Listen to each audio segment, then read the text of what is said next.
علم القرآن خلق الإنسان علمه البيان الشمس والقمر بحسبان والنجم والشجر يسجدان والسماء رفعها ووضع الميزان ألا تطغوا في الميزان وأقيموا الوزن بالقسط ولا تخسروا الميزان والأرض وضعها للأنام فيها فاكهة والنخل ذات الأكمام والحب ذو العصف والريحان فبأي آلاء ربكما تكذبان خلق الإنسان من صلصال كالفخار وخلق الجان من مارج من نار فبأي آلاء ربكما تكذبان رب المشرقين ورب المغربين فبأي آلاء ربكما تكذبان مرج البحرين يلتقيان بينهما برزخ لا يبغيان فبأي آلاء ربكما تكذبان يخرج منهما اللؤلؤ والمرجان فبأي آلاء ربكما تكذبان وله الجوار المنشآت في البحر كالأعلام فبأي آلاء ربكما تكذبان كل من عليها فان ويبقى وجه ربك ذو الجلال والإكرام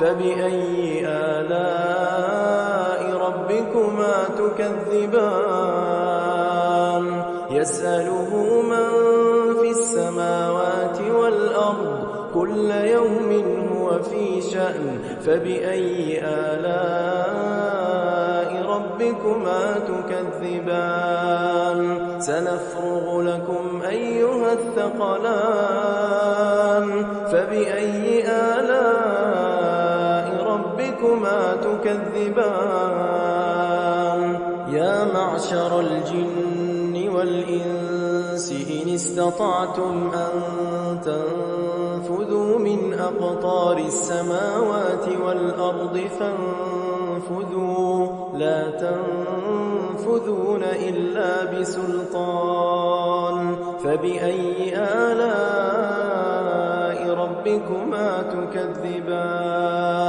يرسل عليكما شواظ من نار ونحاس فلا تنتصران فبأي آلاء ربكما تكذبان فإذا انشقت السماء فكانت وردة كالدهان فبأي آلاء ربكما تكذبان فيومئذ لا يسأل عن ذنبه إنس ولا جان فبأي آلاء ربكما تكذبان يعرف المجرمون بسيماهم فيؤخذ بالنواصي والأقدام فبأي آلاء ربكما تكذبان هذه جهنم التي يكذب بها فيها المجرمون يطوفون بينها وبين حميم آن فبأي آلاء ربكما تكذبان ولمن خاف مقام ربه جنتان فبأي آلاء ربكما تكذبان ذواتا أفنان فبأي آلاء ربكما تكذبان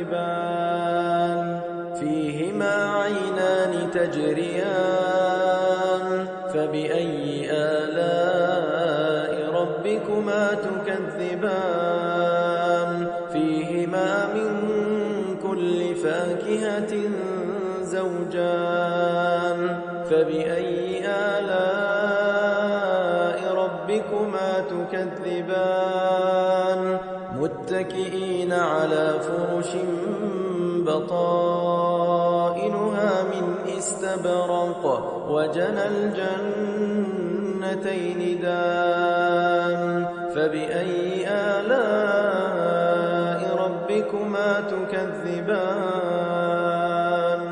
فيهن قاصرات الطرف لم يطمثهن إنس قبلهم ولا جان فبأي آلاء ربكما تكذبان كأنهن الياقوت والمرجان فبأي آلاء ربكما تكذبان هل جزاء الإحسان إلا الإحسان فبأي آلاء ربكما تكذبان ومن دونهما جنتان فبأي آلاء ربكما تكذبان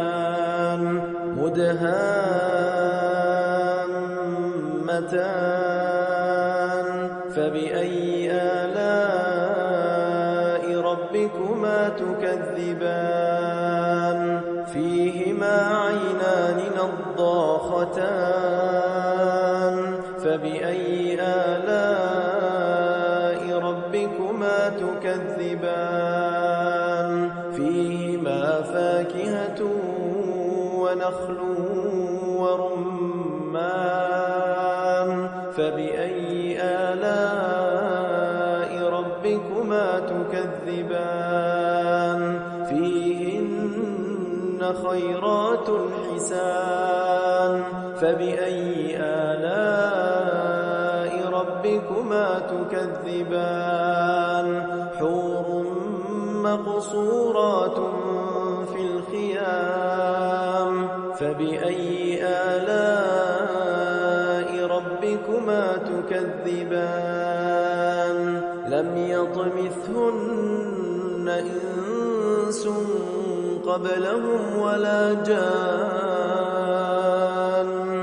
فبأي آلاء ربكما تكذبان متكئين على رفرف خضر وعبقري حسان فبأي آلاء ربكما تكذبان تبارك اسم ربك ذي الجلال والإكرام اقترب للناس حسابهم وهم في غفلة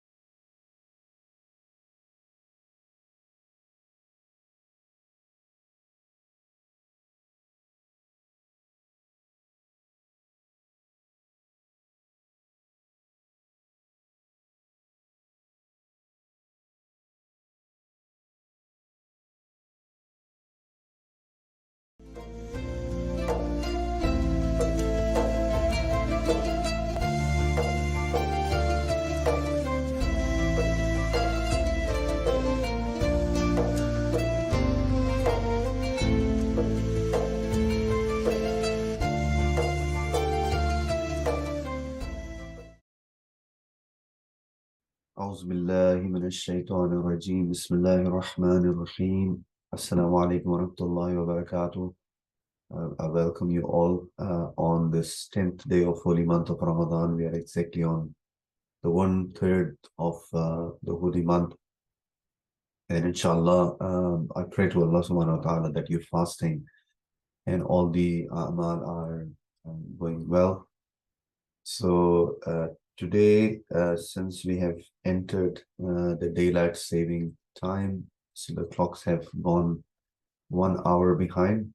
So we are right now at 4:47 a.m. That's 1 hour behind. Used to be 5:47. So as due to daylight saving, the time for sahur end or finishing is 5:09 a.m. today. The sahur will end at 5:09, and the time for Fajr Salah will be 5:19. Likewise, consequently, the time for Maghrib will be 6:30 p.m. So that's very important to note down. It's 6:30 p.m. And that's the timing for the fasting today, inshallah. Now, coming to the second important aspect, it's priority-wise, it's the first important aspect of today as being the 10th of the holy month of Ramadan. It is the wafat of the beloved wife, Malikatul Arab, Sayyida Khadija al-Kubra Salamun alayha, which is an anniversary on the 10th of the holy month. And I would like to talk about a few things in remembrance of Sayyida Khadija al-Kubra. Of course, we all know that before the announcement of Islam by the Prophet, she was the most wealthiest lady in the whole Arab Peninsula at that time. Not just wealthiest, but she was the most intelligent, the most pious, and not to forget that she was given the title of At-Tahira.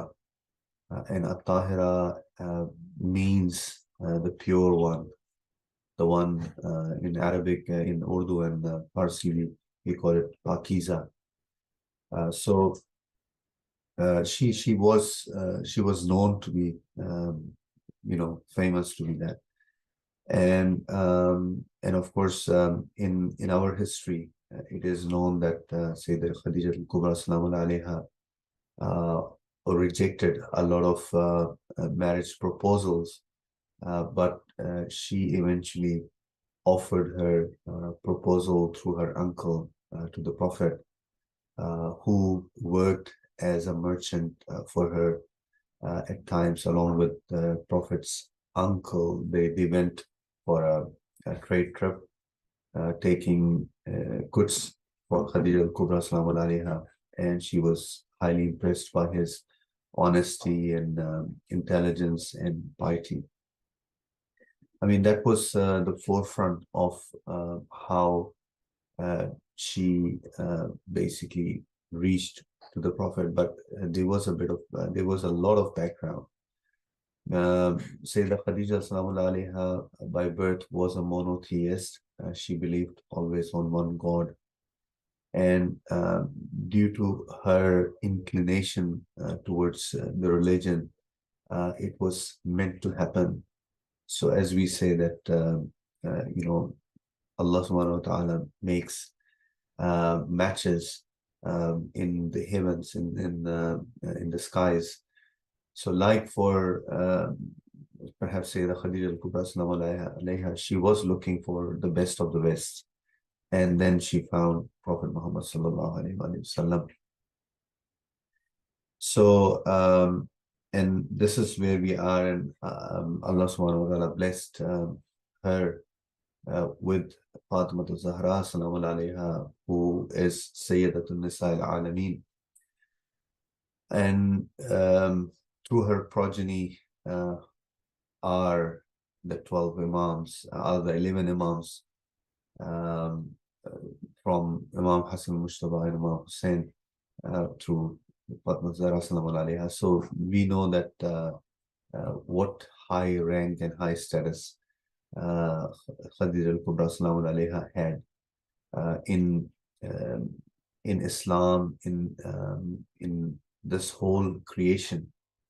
So we send our peace and blessing, salawat wa salam, to her soul on this day, and we pray to Allah subhanahu wa ta'ala to make her our wasila towards reaching to Allah subhanahu wa ta'ala, and and become our shafi.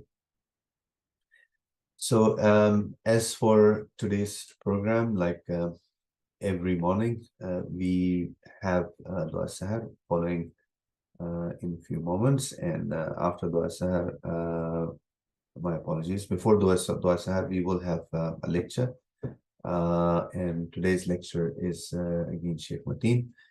He's with us. He's an amazing lecturer from the United States, and he's a convert Muslim, and there is an interesting history to his own, which we will discuss at some other time, inshallah.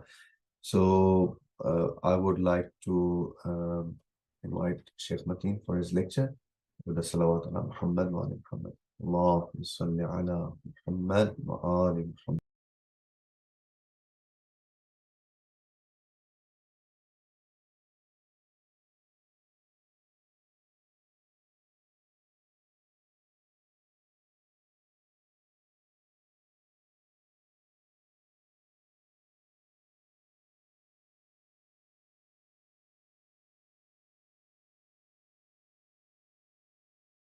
Alhamdulillah Rabbil Alameen wa salatu wa salamu ala Muhammad wa ahl baytihi at-tayyibin at-tahirin. Allahumma salli ala Muhammad wa ala Muhammad wa ajjal farajahum. Assalamu alaikum wa rahmatullahi wa barakatuh to all the brothers and sisters in New Zealand. And we'll continue where we left off, discussing the sermon of Rasulullah sallallahu alaihi wa alihi. The Prophet, he said, "O people, one who attains good morals during this month will be able to pass the Sirat on the day that feet will slip. The one who forgives his servants in this month, Allah will forgive him on the day of judgment. The one who abstains from evil in this month, Allah will save him from his anger when he meets him. The one who honors an orphan in this month, Allah will honor him when he meets him. The one who maintains relationship with his family in this month, Allah will shower him with mercy when he meets him. The one who cuts ties with his family, Allah will cut his mercy from him when he meets him. Whoever performs a mustahab or recommended prayer in this month, Allah will keep the fire of hell away from him. Whoever performs one wajib act, one obligatory act, Allah will give him the reward of 70 salat prayed in the other months. Whoever increases his salawat on me," Rasulullah is saying, "whoever increases his salawat on me in this month, Allah will increase his scale of good deeds when other people's scales will become light. Allahumma salli ala Muhammad wa ala Muhammad." The one who recites one verse from the Holy Quran in this month will be given the reward of reciting the whole of the Quran during the other months. So the Prophet has shown us in this sermon that this month of Ramadan is very important, and it is a great opportunity where the reward for the good deeds are amplified, multiplied many times over. He also emphasizes on refraining from forbidden things, muharramat, that we should stay away from those things that Allah has commanded us to stay away from. We have to be more conscious of our actions, strive to abandon those bad deeds that we have been doing all the rest of the months, the ones that we have gotten accustomed to, those things that we should have stayed away from, but now we feel guilty to do them in month of Ramadan.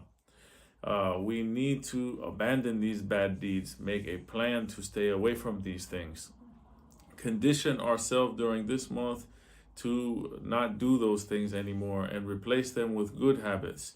And when we make good habits, we should ask Allah to help us continue on that good habit so that we can get used to it during this month and continue it throughout the rest of the year.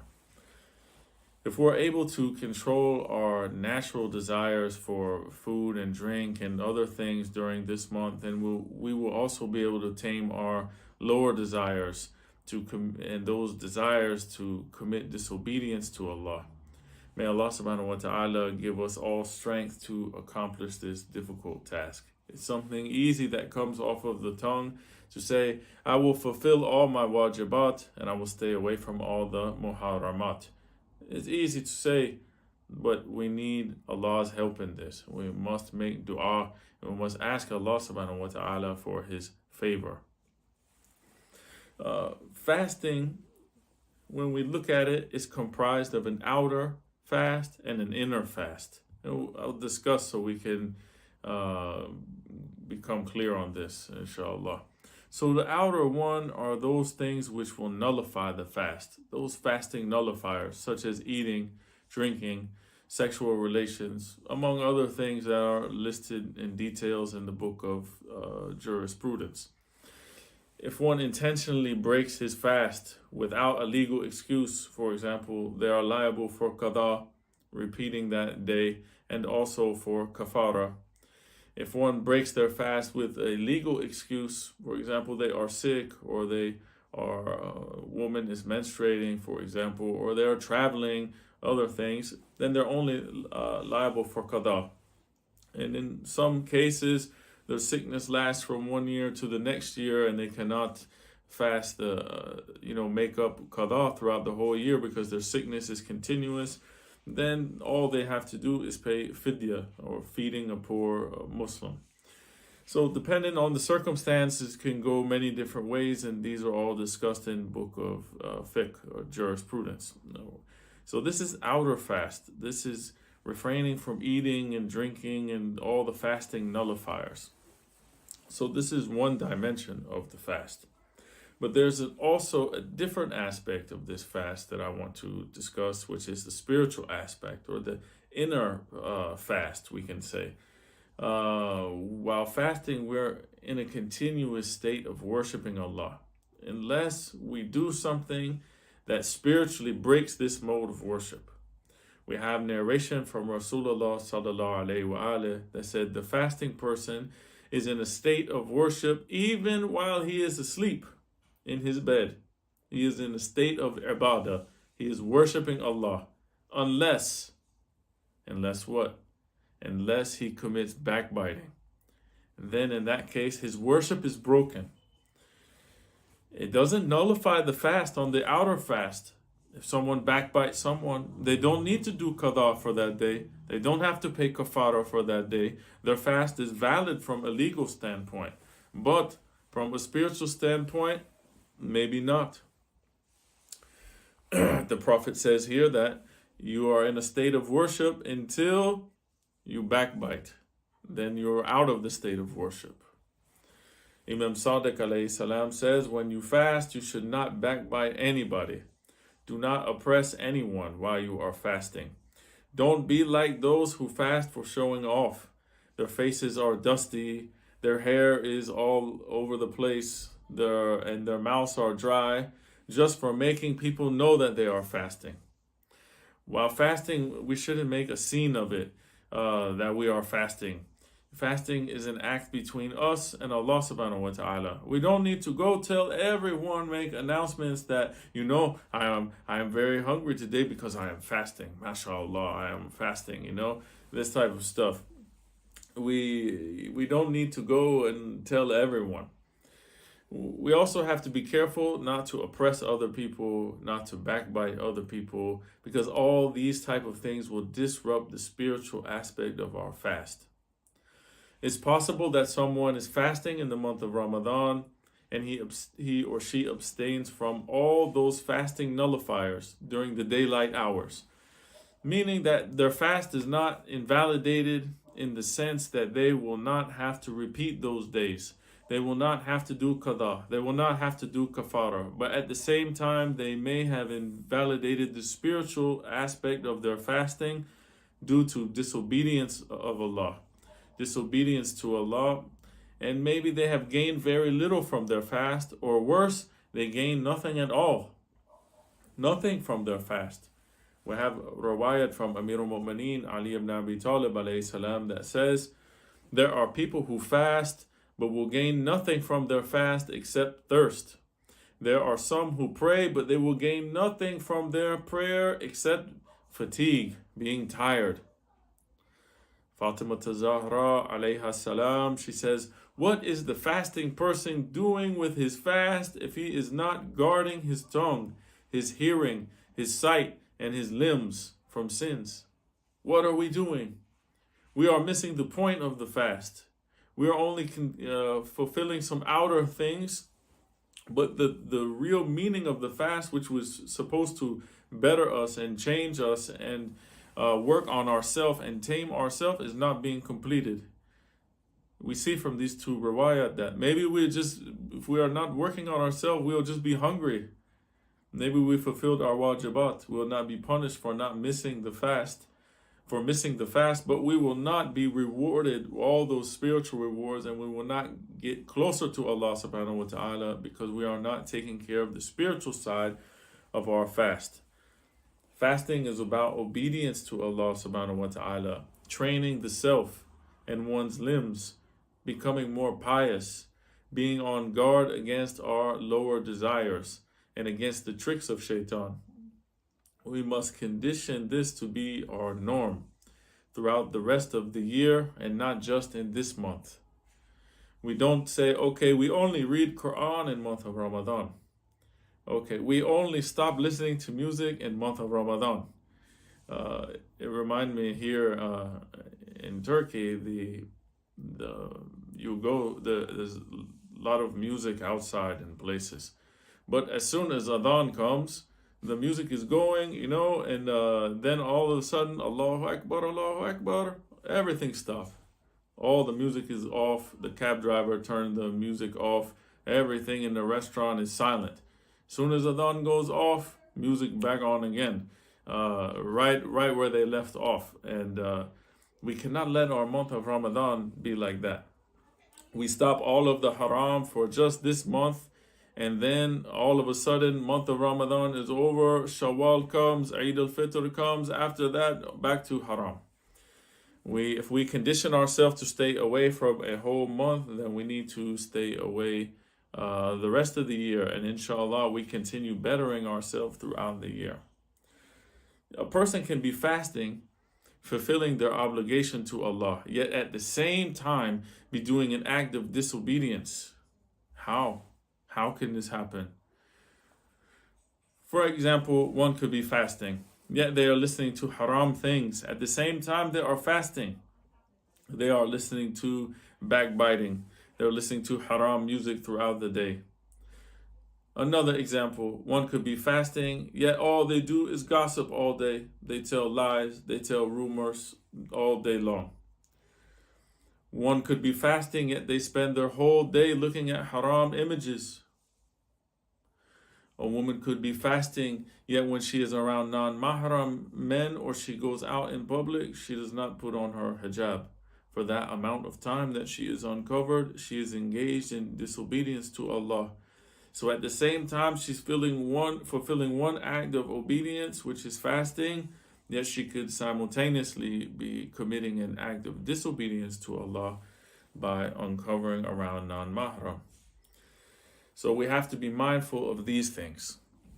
Those engaged in these type of actions, the ones we mentioned, shouldn't be discouraged from fasting, but rather they should be helped to overcome these things. We should help them. We have to ask ourselves, if we find ourselves doing these type of actions, how could we truly expect to benefit from the fast? How can we expect to benefit by doing one act of obedience while at the same time committing an act of disobedience?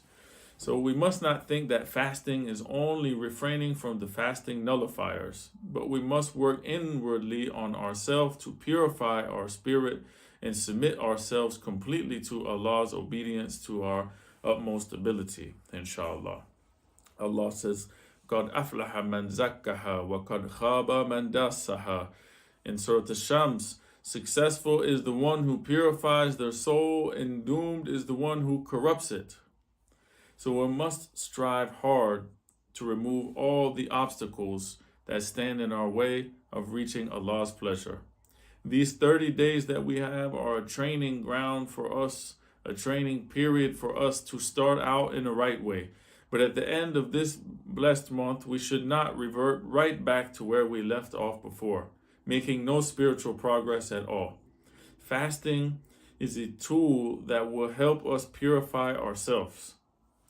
We must continue throughout the year to do the good and refrain from the bad that we will condition ourselves to practice during this month.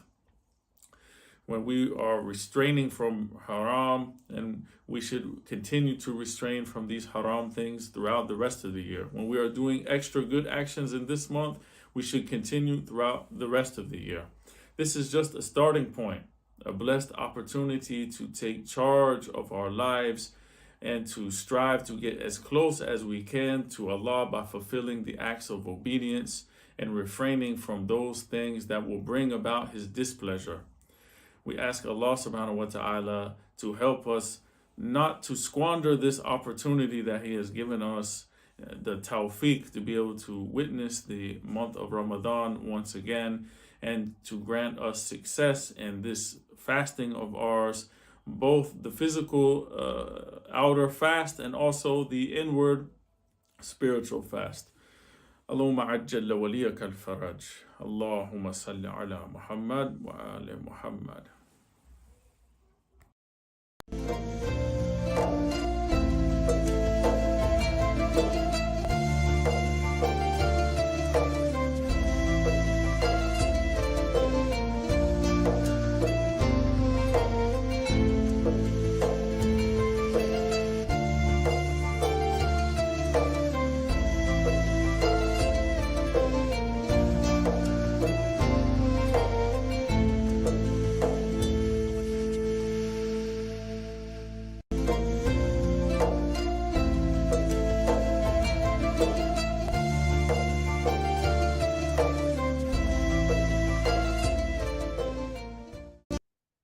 Allahumma salli ala Muhammadin wa ali Muhammad.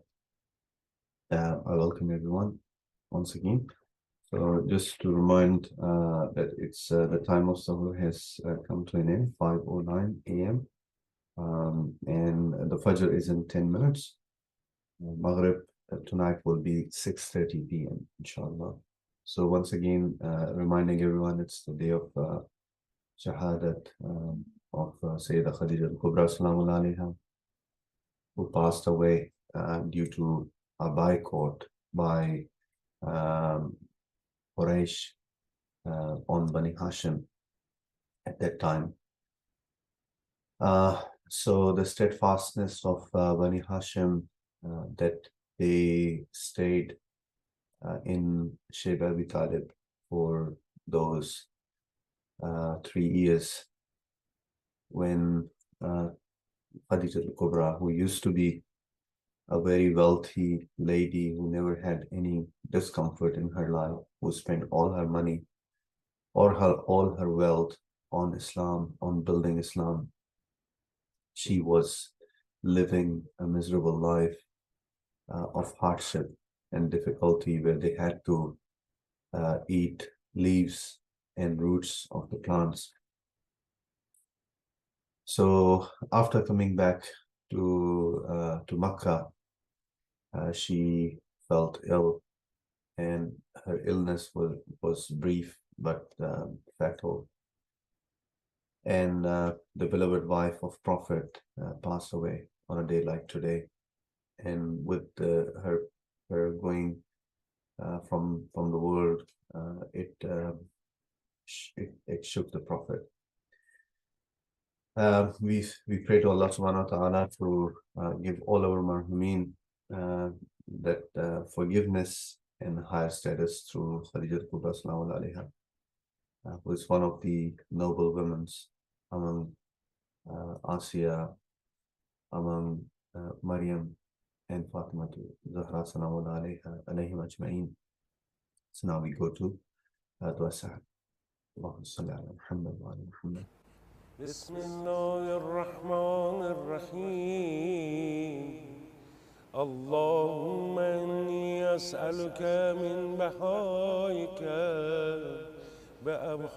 بأبحاهم وكل بحائك بهيم اللهم إني أسألك ببحائك كله اللهم إني أسألك من جمالك بأجمله وكل جمالك جميل اللهم إني أسألك بجمالك كله اللهم إني أسألك من جلالك بعجله وكل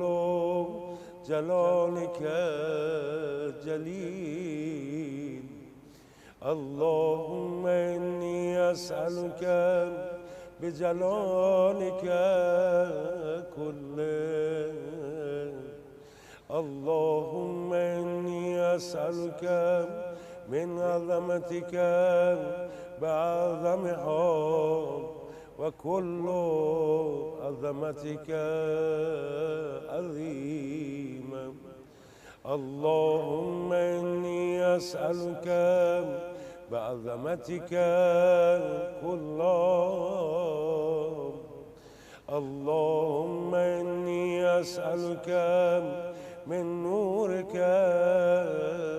بأنواره وكل نورك نير اللهم إني أسألك بنورك كله اللهم إني أسألك من رحمتك بأوسعها وكل رحمتك واسعة اللهم إني أسألك برحمتك كلها اللهم إني أسألك من كلماتك بأتمها وكل كلماتك تامة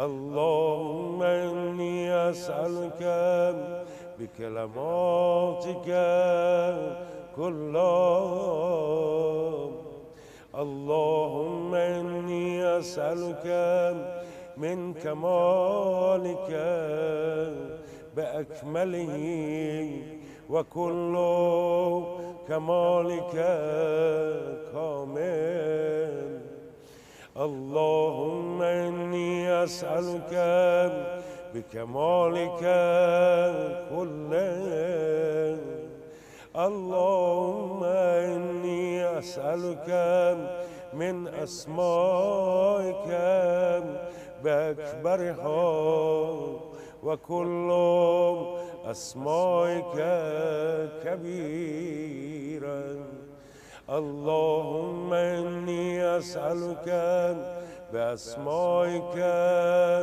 كلها اللهم إني أسألك من عزتك بعظام وكل عزتك عزيزا اللهم إني أسألك بعزتك كلها اللهم إني أسألك من مشيئتك بأمزاهم وكل مشيئتك ماضيا. اللهم إني أسألك بمشيئتك كلهم. اللهم إني أسألك من قدرتك بالقدرة التي استطلت بها على كل شيء وكل قدرتك مستطيلا. اللهم إني أسألك بقدرتك كلهم. اللهم إني أسألك من علمك بأنفذه وكل علمك نافذ. اللهم إني أسألك بعلمك كله. اللهم إني أسألك من قولك بأرزاهم وكل قولك رضي. اللهم إني أسألك بقولك كله. اللهم إني أسألك من مسائلك بأحبها إليك وكل مسائلك إليك حبيبا. اللهم إني أسألك بمسائلك كلهم. اللهم إني أسألك من شرفك بأشرفه وكل شرفك شريك. اللهم إني أسألك بشرفك كله. اللهم إني أسألك من سلطانك بأدومه وكل سلطانك دائم. اللهم إني أسألك بسلطانك كله. اللهم إني أسألك من ملكك بأفخره وكل ملكك فاخر. اللهم إني أسألك بملكك كله. اللهم إني أسألك من علوك بأعلاهم وكل علوك اللهم إني أسألك بعلوك كله. اللهم إني أسألك من منك بأقدمه وكل منك قديم. اللهم إني أسألك بمنك كله. اللهم إني أسألك. إن الله وملائكته يصلون على النبي يا أيها الذين آمنوا صلوا عليه وسلموا تسليما.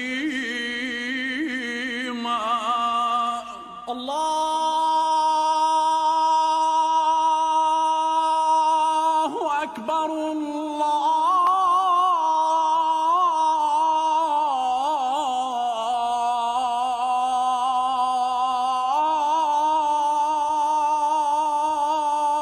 الله أكبر. الله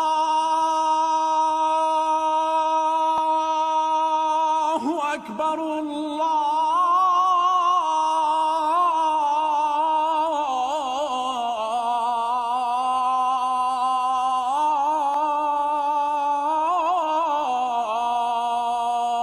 الله أكبر.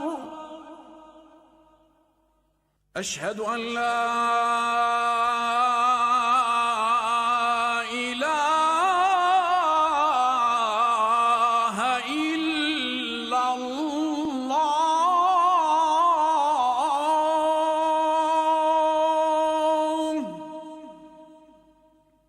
أشهد أن لا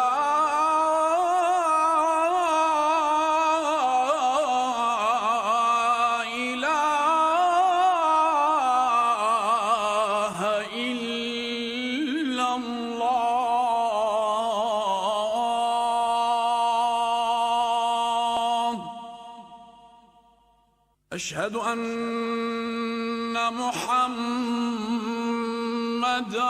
رسول الله.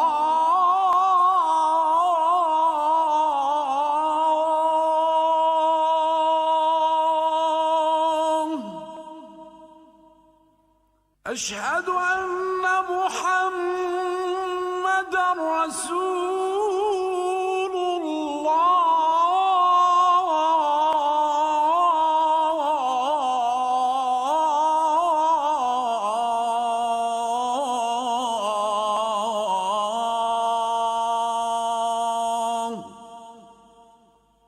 أشهد أن عليا ولي الله.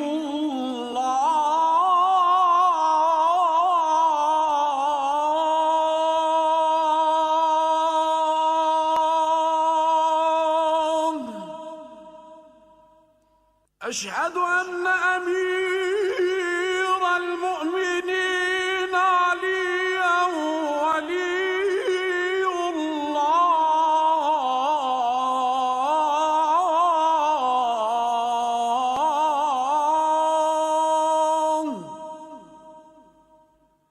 حي على الصلاة.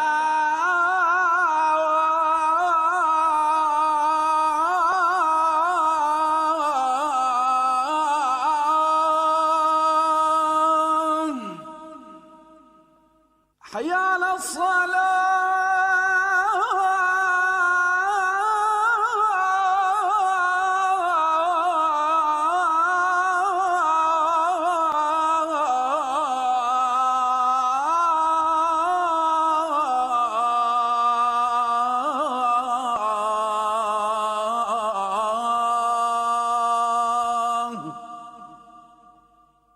حي على الفلاح.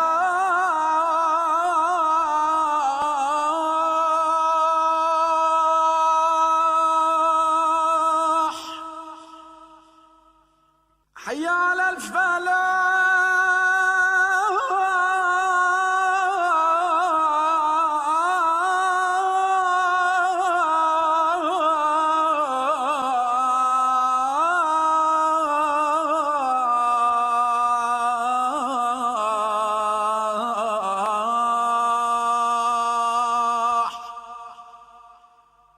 حي على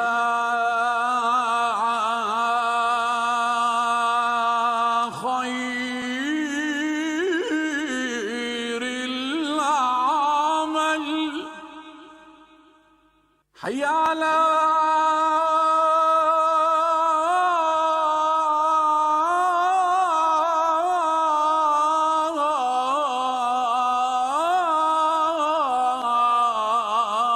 خير العمل. الله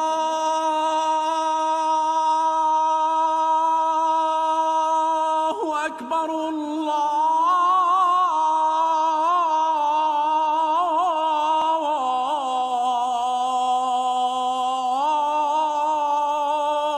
الله أكبر. لا إله إلا الله.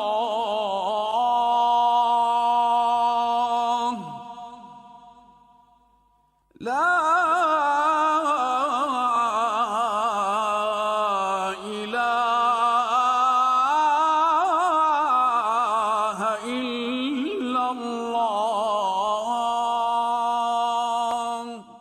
الصلاة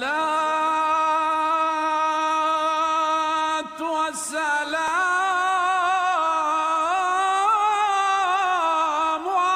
عليك يا رسول الله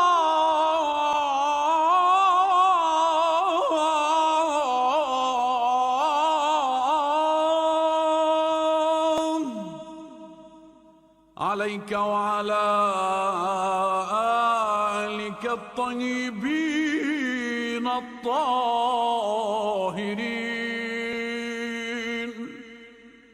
والحمد لله.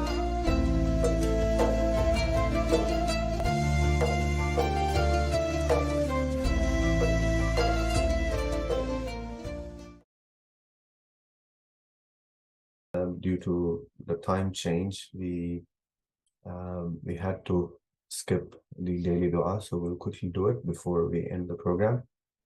So let's do it together. Bismillah ar-Rahman ar-Rahim. Allahumma aj'alni fihi min al-mutawakkilina alayk waj'alni fihi min al-faizina ladayk waj'alni fihi min al-muqarrabina ilayk bi ihsanika ya ghayat at-talibin.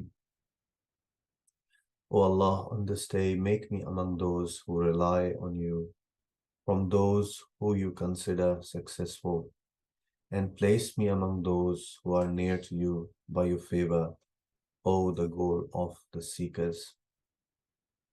Inshallah, we'll conclude with this dua, and may Allah give us the opportunity to become those who put their all trust on Allah subhanahu wa ta'ala and who are given the status of al-faizin. So inshallah, that brings us to the end of today's program, and if life permits, inshallah, we'll see you tomorrow at same time. We'll start at 4:30 a.m. at the new time, and we'll inshallah see you. Assalamu alaikum wa rahmatullahi wa barakatuh.